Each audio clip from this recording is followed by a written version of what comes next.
Hey everyone, welcome to the video of the week. Today's video of the week is WWE pay-per-view Hell in a Cell coverage. So, before we get started, I want to apologize. My hair is a little bit wild. That's because I'm all sweaty because sometimes when I watch wrestling pay-per-views, I really get into it and I start to sweat and all that. I don't know. Don't judge me. Anywho, plus it's really hot in my room right now. I had to turn the AC up a little bit. Um Anyways, getting into the card, this is not in order by any means. Originally, they only had 3 matches when I recorded the last time.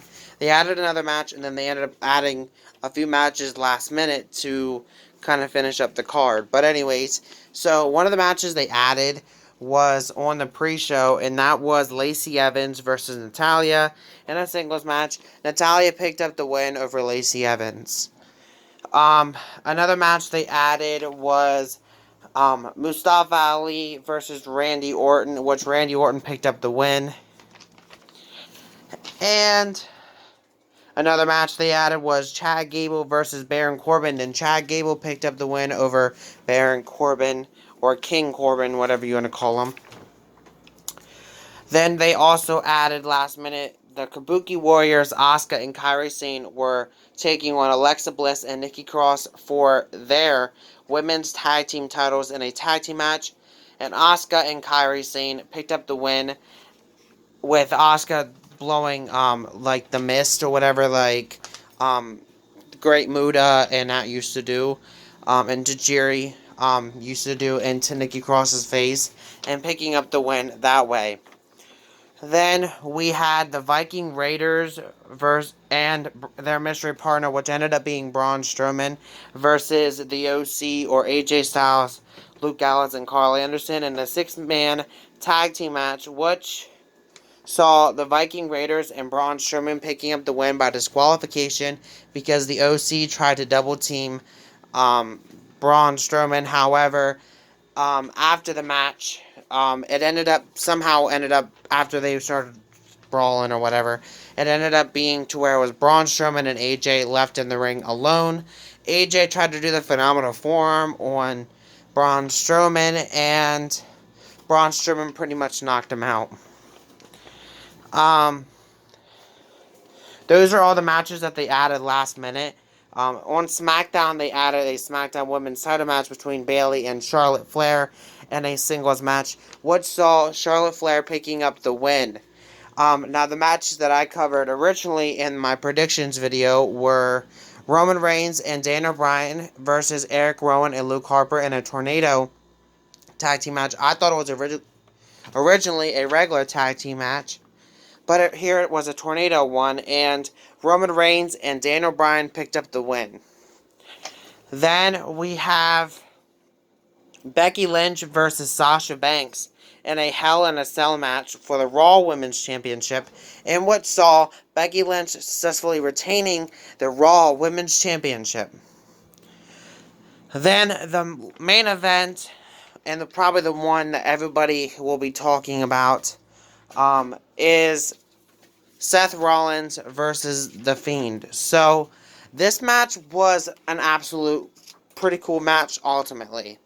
But then, what happened at the end was really sucks and caused everybody literally in the arena there to start booing and that's how the show ended off, which is desperately not a good thing for WWE, especially around this time with the likes of AEW and other companies and all that. So that's definitely not good for them. Just pointing it out there. But anywho, so the match was pretty good, as I was saying. But Seth had went out and got a sledgehammer on The Fiend, who was laying with a bunch of other stuff on top of him, like literally from toolbox stuff to ladders to all that.